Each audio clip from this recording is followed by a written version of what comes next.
اعوذ باللہ من الشیطان الرجیم بسم اللہ الرحمن الرحیم 24ویں تراویح کے چند اہم نکات۔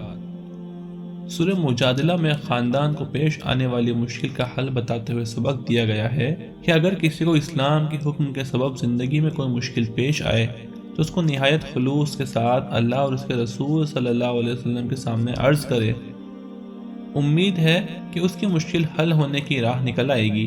نبی صلی اللہ علیہ وسلم کے بعد یہی کام ان خدا ترس علماء فقہا کے ذریعے پورا ہو سکتا ہے جو عوام کی مشکلات کو سمجھنے اور حل کرنے کی صلاحیت رکھتے ہو۔ وہ عملی مثال یہ ہے کہ ایک خاتون کے شوہر نے ایک دفعہ غصے میں یہ کہہ دیا کہ اگر میں تمہیں ہاتھ لگاؤں تو ایسا ہے جیسے میں نے اپنی ماں کو ہاتھ لگایا۔ عربوں میں ان الفاظ سے طلاق ہو جاتی تھی اور میاں بیوی میں لازماً جدائی ہو جاتی تھی۔ چنانچہ خاتون بہت پریشان ہوئی کہ ادھیڑ عمر میں شوہر اور بچوں سے جدا ہو کر کہاں جائیں گی۔ انہوں نے سارا معاملہ حضور صلی اللہ علیہ وسلم سے آ کر بیان کر دیا اور بڑی عاجزی سے درخواست کی کہ اس کا کوئی حل نکالے، مگر اس وقت تک وحی سے ایسی بات کے بارے میں کوئی فیصلہ نہیں آیا تھا، اس لیے آپ خاموش رہے۔ خاتون بار بار توجہ دلاتی رہی، آخر میں وحی نازل ہوئی کہ اللہ نے اس عورت کی بات سن لی جو تم سے جھگڑتی تھی۔ تم میں جو لوگ اپنی بیویوں کو ماں کہہ بیٹھے تو اس کہنے سے وہ مائیں نہیں بن جاتی، البتہ اس طرح کے لوگ ایک ناگوار اور جھوٹی بات کہتے ہیں۔ اب اگر وہ پلٹنا چاہیں تو انہیں ہاتھ لگانے سے پہلے کفارے کے طور پر ایک غلام آزاد کرنا ہوگا۔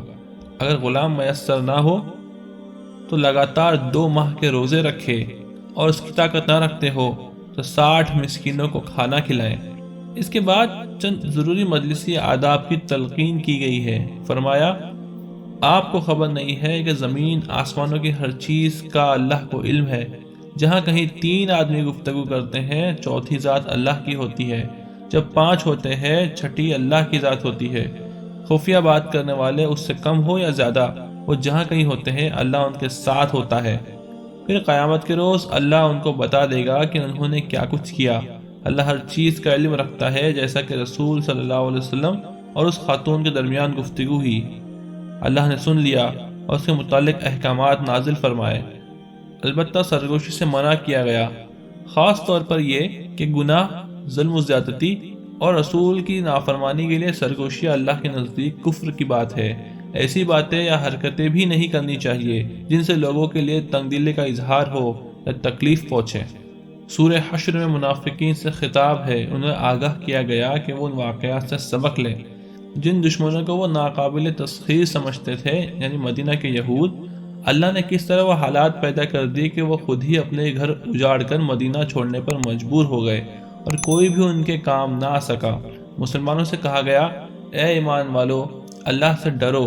ہر شخص کو فکر مند رہنا چاہیے کہ اس نے کل کے لیے کیا سامان تیار کیا ہے۔ تم ہر حال میں اس سے ڈرتے رہو، اللہ تعالیٰ تمہارے سارے اعمال سے باخبر ہے۔ ان لوگوں کی طرح نہ ہو جاؤ جو اللہ کو بھول گئے تو اللہ نے انہیں خود اپنا نفس بھلا دیا۔ یہی لوگ نافرمان ہیں۔ جنتی اور دوزخی برابر نہیں ہو سکتے۔ جنت میں جانے والے ہی اصل میں کامیاب ہے۔ ساتھ ہی ان کے دلوں میں نرمی پیدا کرنے کے لیے بتایا، یہ قرآن وہ چیز ہے کہ اگر پہاڑ پر نازل کیا جاتا تو وہ بھی اللہ کی خشیت سے ٹکڑے ٹکڑے ہو جاتا۔ اگر یہ بھی تمہارے دلوں پر اثر نہیں کر رہا تو گویا تمہارے دل پتھر سے بھی زیادہ سخت ہو چکے ہیں اور تم خود کو سنگدلی کی سزا کے مستحق بنا رہے ہو۔ سورہ ممتحنہ میں ان مسلمانوں سے خطاب ہے جنہوں نے ہجرت کے تقاضوں کو اچھی طرح نہیں سمجھا۔ انہیں بتایا کہ ہجرت اس طرح ہوتی ہے جس طرح حضرت ابراہیم علیہ السلام نے ہجرت کی تھی، یعنی یہ کہ تم پچھلے ماحول سے بالکل تعلقات توڑ کر صرف اللہ اور اس کے رسول صلی اللہ علیہ وسلم سے وابستہ ہو جاؤ۔ میرے اور اپنے دشمنوں کو دوست نہ بناؤ جو چاہتے ہیں کہ تم الٹے کافر ہو جاؤ۔ تمہارے رشتے ناتے اور آل اولاد قیامت کے دن کچھ بھی تمہارے کام نہیں آئیں گے۔ پھر یہ وضاحت کی کہ کافروں سے دلی دوستی رکھنے کو منع کیا جا رہا ہے، خصوصاً ان سے جنہوں نے تم سے دین کے معاملے میں جنگ کی ہو۔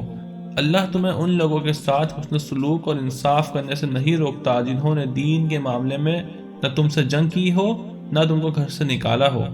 اسی طرح یہ بھی اعلان کیا گیا کہ مسلمان عورت کا کافر مرد سے اور مسلمان مرد کا مشرک عورت سے نکاح حلال نہیں۔ پھر ہدایت کی کہ جو عورتیں اسلام قبول کرے ان سے آپ بڑی بڑی برائیوں سے بچنے کا عہد لے جو اس وقت عرب معاشرے میں پھیلی ہوئی تھی۔ سورہ صف میں ان مسلمانوں سے خطاب ہے جو پیغمبر صلی اللہ علیہ وسلم سے اطاعت گزاری کا عہد کر چکنے کے بعد اللہ کی راہ میں جہاد سے جی چرا رہے تھے۔ ان کو متنبہ کیا گیا کہ اگر اطاعت کا عہد یعنی کلمہ پڑھنے کے بعد تمہاری یہی روش رہی تو تمہارا بھی وہی حال ہوگا جو یہودیوں کا ہوا کہ اللہ نے ان کے دل ٹیڑھے کر دیے اور ہمیشہ کے لیے ہدایت سے محروم کر دیے گئے۔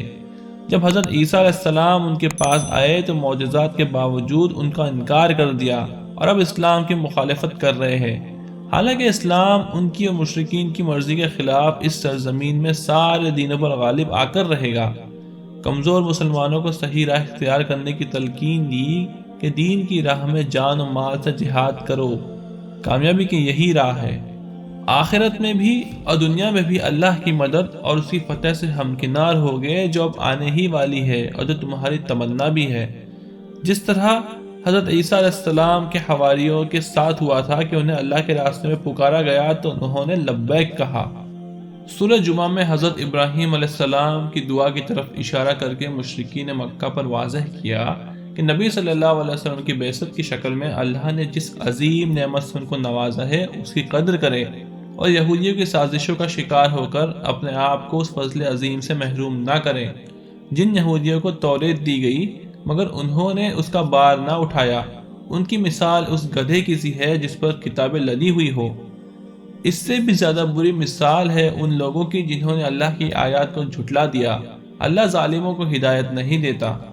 اس آیت میں بہت بڑی بات کہی گئی کہ اگرچہ یہودیوں کو توریت دی گئی اور وہ اس پر عمل نہ کر سکے یا پڑھنا نہیں چاہتے تھے، ان کی مثال گدھے پر لدی کتابیں جیسی ہے کہ گدھا ناواقف ہوتا ہے کہ اس کی پیٹھ پر کیا لدا ہوا ہے۔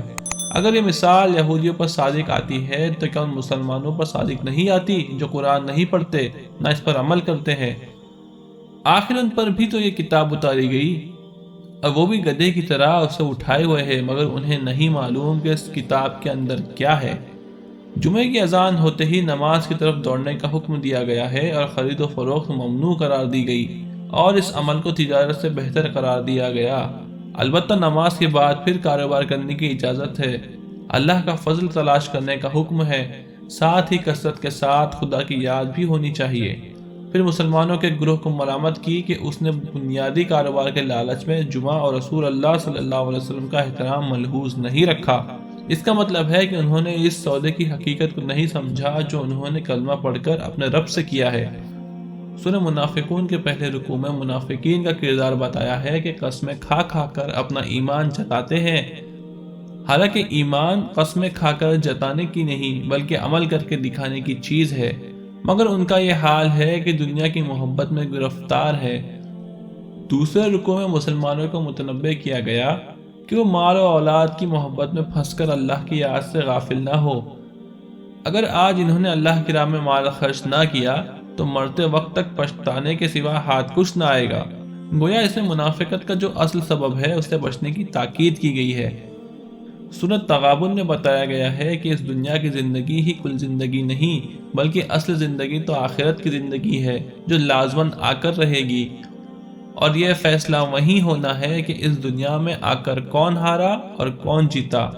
بس جو آخرت میں کامیابی حاصل کرنے کا حوصلہ رکھتا ہو اس پر واجب ہے کہ اللہ اور اس کے رسول صلی اللہ علیہ وسلم کی خوشنودی حاصل کرنے کی راہ میں ہر قربانی کے لیے تیار رہے اور کسی کی ملامت یا نصیحت کی پرواہ نہ کرے۔ آج کی تراویح میں آخری صورتیں سورۃ طلاق اور تحریم ہیں۔ یہ دونوں میں بتایا گیا ہے کہ نفرت اور محبت دونوں طرح کے حالات میں صحیح رویہ کیا ہے۔ چنانچہ سورۃ طلاق میں بتایا ہے کہ اگر بیوی سے کسی وجہ سے اختلاف نفرت پیدا ہو جائے تو اس کے معاملے میں کس طرح اللہ کی حدود کی پابندی کرنی چاہیے، اور سورۃ تحریم میں یہ واضح کیا گیا ہے کہ محبت میں کس طرح اپنے آپ کو اور بیویوں کو حدود الہی کا پابند رکھنے کی کوشش کرنی چاہیے۔ میاں بیوی کے رشتے ہی پر تمام معاشرت کی بنیاد ہے اور ہر شخص کو اس سے سابقہ پیش آتا ہے، لیکن اس رشتے کی نازک حدود کا اول تو سب کو احساس نہیں ہوتا، اور جن کو ہوتا بھی ہے وہ بھی نفرت یا محبت کی ہلچل میں ان کو ٹھیک ملحوظ نہیں رکھتے۔ جدائی میں شریعت کے تمام احکام پس پشت ڈال دیے جاتے ہیں، اسی طرح محبت کی شدت میں خدا کے احکام کو اس محبت پر قربان کر دیا جاتا ہے۔ یہ دونوں باتیں شریعت سے انحراف کی ہیں جن کا نتیجہ آخرت کی تباہی ہے۔ سورہ طلاق میں اس بات کی بھی وضاحت کی گئی کہ اگر کسی کو طلاق دینے کی نوبت آ جائے تو یہ جائز نہیں کہ وہ بیوی کو طلاق کے 2 کلمے کہہ کر فوراً گھر سے نکال دے، بلکہ اس کو اللہ کے مقرر کیے گئے قاعدوں اور ضابطوں کی پابندی کرنی چاہیے، اور یہ پابندی ہر غریب اور امیر سب کے لیے لازمی ہے۔ جو لوگ غریب ہونے کے باوجود ان احکام کی پابندی کریں گے، یعنی عدت کے زمانے میں ان کا خرچ اٹھانا، اسی مکان میں رہنے دینا وغیرہ، اللہ ان کی مشکل آسان فرما دے گا، اور جو مال کی محبت میں حدود کو توڑیں گے وہ اللہ کا کچھ نہیں بگاڑیں گے بلکہ خود ہی گنہگار ہوں گے۔ فرمایا، اے نبی صلی اللہ علیہ وسلم، جب آپ یا آپ کی امت عورتوں کو طلاق دے تو عدت شروع کرنے کے لیے صحیح وقت میں طلاق دے اور عدت شمار کرتا رہے، ان کو گھروں سے نہ نکالے اور خود بھی نہ نکلے، الا یہ کہ وہ کسی صریح برائی میں مبتلا ہو۔ یہ اللہ کی حدود ہے، جو ان کو توڑے گا وہ ظالم ہوگا۔ عدت پوری ہو جائے تو یا تو انہیں بھلے طریقے سے اپنے نکاح میں رکھے یا بھلے طریقے سے ان سے جدا ہو جائے۔ جو اللہ سے ڈرے گا اللہ اس کے لیے کوئی نہ کوئی راستہ نکالے گا، اسے ایسی جگہ سے روزی دے گا جہاں سے وہ سوچ بھی نہیں سکتا۔ جو اللہ پر بھروسہ کرے اللہ اس کے لیے کافی ہے۔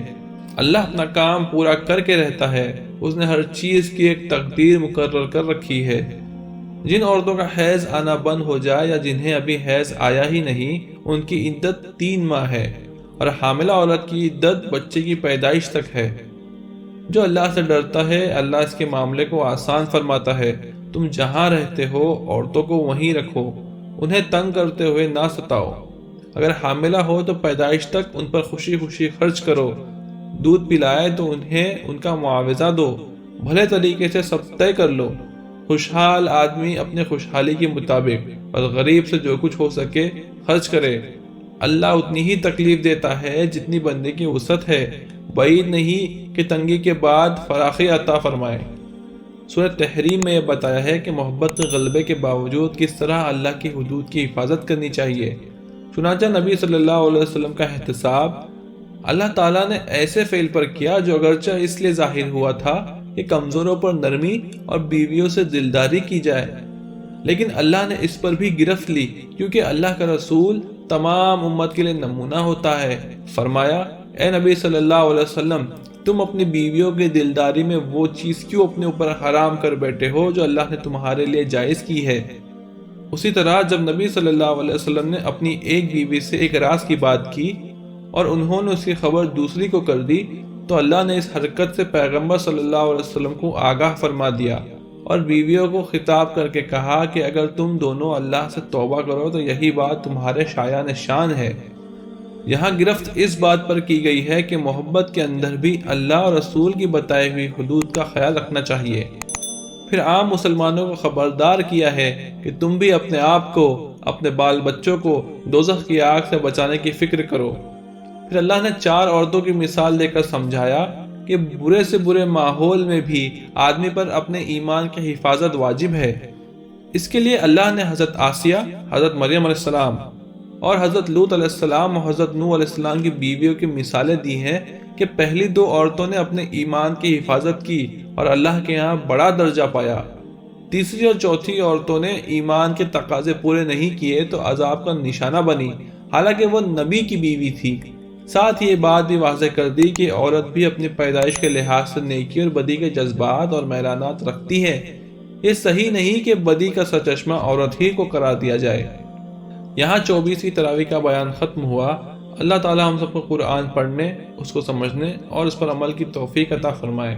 اللہ اس کی برکتوں سے ہمارے شہر، ملک اور عالم اسلام کے حالات تبدیل فرمائے۔ آمین یا رب العالمین۔